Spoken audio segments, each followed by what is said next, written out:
नाशिकमध्ये सत्ता बदल झालाय आणि आता ती बदललेली सत्ता ही काही आपल्या ताब्यात नाही असंच वागू लागलेली दिसते। कारण नाशकामध्ये खड्डे पडले आहेत, रस्त्यांवरच्या खड्ड्यांमध्ये लोकांचे जीव जात आहेत आणि ही जबाबदारी घ्यायला कोणीच तयार नाही।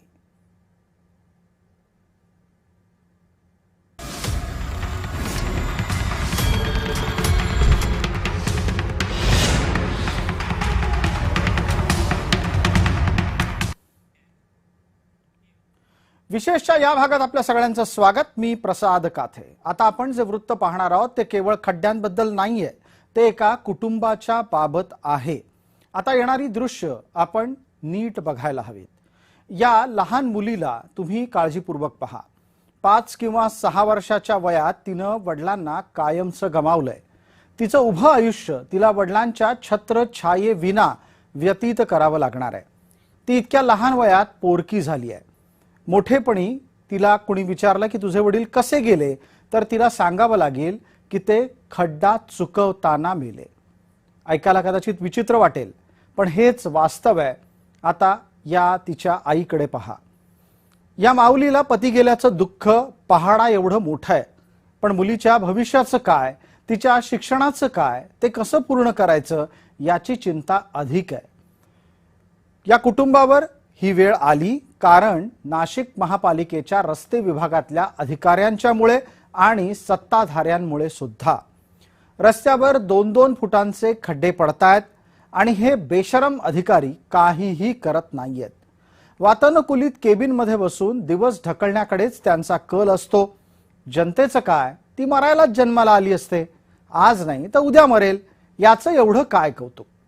शिवसेनेच्या उबाठातल्या गटांनी, नेत्यांनी आज महापालिकेमध्ये जाऊन सत्ताधाऱ्यांना जाब विचारायचा प्रयत्न केला, पण त्यांनीही काही फारसं होईल असं अजिबात नाही। नाशिकमध्ये खड्ड्यांमुळे गेल्या 2 दिवसात 5 जणांनी जीव गमावलेला आहे। हा आकडा 5च्या ऐवजी 500 जरी झाला असता तरी काही फारसं बदललं असतं असं तुम्हाला वाटतंय? अजिबात नाही असं उत्तर तुमचं मन तुम्हाला देत असेल। ही किमया घडवायची असेल तर मुरदाड, असंवेदनशील आणि निर्ढावलेली व्यवस्था बदलावी लागते। जी आपल्याकडे आहे ती व्यवस्था बदलावी लागेल। कुठलंही शहर घ्या, त्या शहरातील सर्वात अकार्यक्षम आणि ढिसाळ संस्था सध्या महापालिका बनलेली आहे। स्थानिक स्वराज्य संस्थांमधल्या कंबर मोडलेल्या स्थितीतल्या यंत्रणा या एकूणच शहरं, गावं बकाल करत चालली आहेत।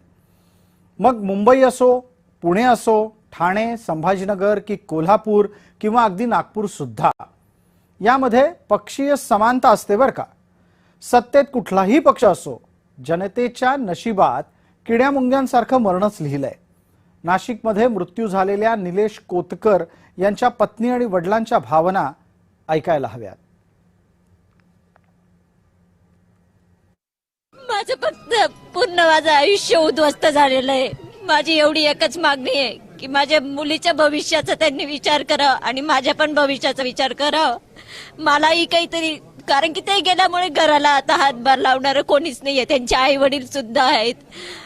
आम्हाला सगळ्यांना काहीतरी मदत मिळाली पाहिजे आणि माझ्या पण भविष्याचा विचार झाला पाहिजे, कारण की आता ते गेल्यानंतर मलाच काहीतरी घरासाठी करावं लागणार आहे। त्याच्यामुळे माझ्या नोकरीसाठी काहीतरी महापालिकेने प्रयत्न केले पाहिजे आणि माझ्या मुलीच्या शिक्षणासाठी पण काहीतरी त्यांनी केलं पाहिजे, कारण की तिच्या वडिलांची खूप इच्छा होती, तिला मी खूप शिकवेल, जसं पाहिजे तसं हे करेल। तेवढं प्लीज तेवढी काहीतरी मदत करा, बस बाकी काही नाही म्हणणं माझं।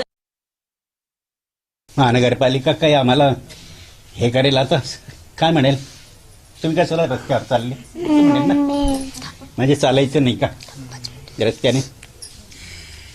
चुका त्यांच्या झाल्या तरी आमच्यावरती हा प्रसंग आला।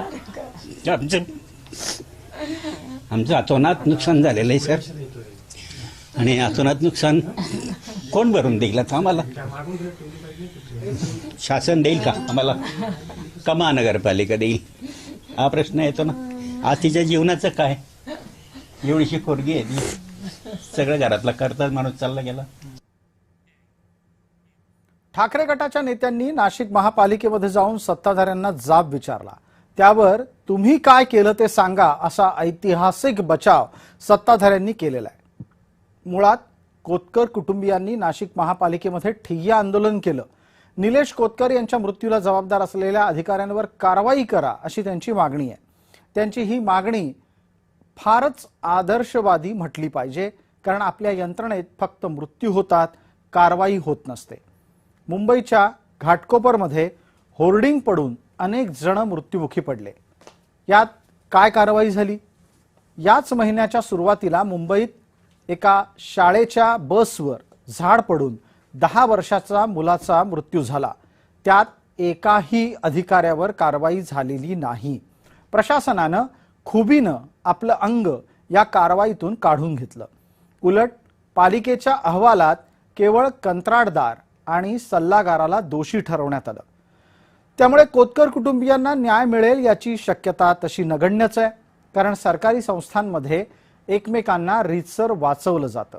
दोषींवर कारवाई केली जात नाही, हाच आजपर्यंतचा इतिहास राहिलाय।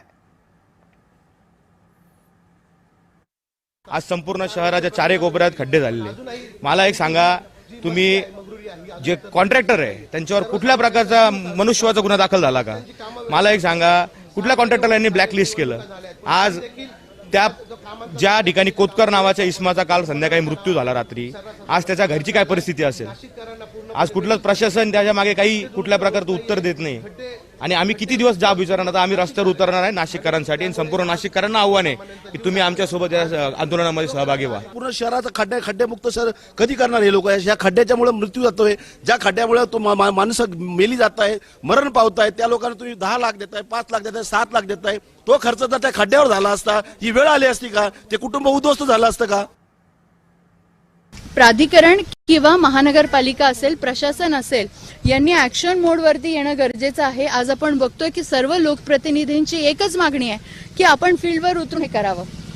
माझं सगळ्यांना म्हणणं आहे की आज ज्या कुटुंबांनी, खरं तर ज्यांनी आपल्या कुटुंबातला एखादा सदस्य गमावला आहे, ती जी चूक आहे ती ऍक्च्युअली तुम्ही कोणावरती टाकणार? आणि हाच प्रश्न खरं मी आज माझ्या पत्राद्वारे देखील उपस्थित केलेला आहे। खड्डे केवळ नाशिकमध्येच पडलेत असं अजिबात नाही बरं का। ठाणे शहरातही खड्डे पडतायत, आणि ठाणे शहरात महत्त्वाच्या रस्त्यांवर 1 ते 1.5 फुटाचे खड्डे पडलेले आहेत। जे चित्र आता आपल्या डोळ्यासमोर आहे ते पूर्व द्रुतगती महामार्गावरचं आहे। ठाणे शहराच्या सीमेपासून कोपरीपर्यंत अनेक मोठमोठे असेच खड्डे इथे तुम्हाला पाहायला मिळतील। अर्थात तुम्ही त्यापासून स्वतःला वाचवत स्वतःचा जीव सांभाळत घरी जायचंय, आणि घरातून निघालात तर सुरक्षित कार्यालयात पोहोचायचंय। या मार्गावर अवजड वाहनांची संख्या प्रचंड असते। अशा स्थितीत खड्ड्यात एखाद्या दुचाकी स्वाराचा तोल गेला आणि अवजड वाहनाला मागून येताना ते दिसलं नाही तर तो दुचाकी स्वार चिरडला जाणार, यात काही शंकाच नाही। सार्वजनिक बांधकाम खातं असो किंवा ठाणे महापालिका असो, जबाबदारी घेणार आहेत का असा संतप्त सवाल लोक विचारतायत। सध्या राज्यात ठिकठिकाणी पावसाचा जोर वाढलेला पाहायला मिळतोय, आणि या पावसाचा सर्वाधिक फटका वाहन चालकांना देखील होताना पाहायला मिळतोय। कारण पाऊस मोठ्या प्रमाणात पडल्यानंतर रस्त्यावर मोठमोठ्या खड्ड्यांचं साम्राज्य येतं, आणि रस्त्यावरती खड्डे पडल्यानंतर वाहतूक कोंडी देखील तितक्याच मोठ्या प्रमाणात होताना पाहायला मिळते। मी सध्या ठाण्यातील तिनाथ नाका उड्डाणपुलावर आहे, आणि आपण पाहतोय खड्ड्यांचं साम्राज्य जे आहे ते प्रत्येक उड्डाणपुलावर आहे। कारण या ठिकाणी दुचाकीस्वार असतील, अवजड वाहनं असतील, 4 चाकी वाहन चालक असतील, हे प्रवास करत असतात, आणि प्रवास करत असताना मात्र या खड्ड्यांमुळे जीव मुठीत घेऊन वाहन चालकांना प्रवास करावा लागतो। खरं तर मी खड्ड्यांची जी पातळी आहे ती कितपत आहे किंवा खड्डे किती खोल आहेत हे दाखवण्याचा प्रयत्न करतोय।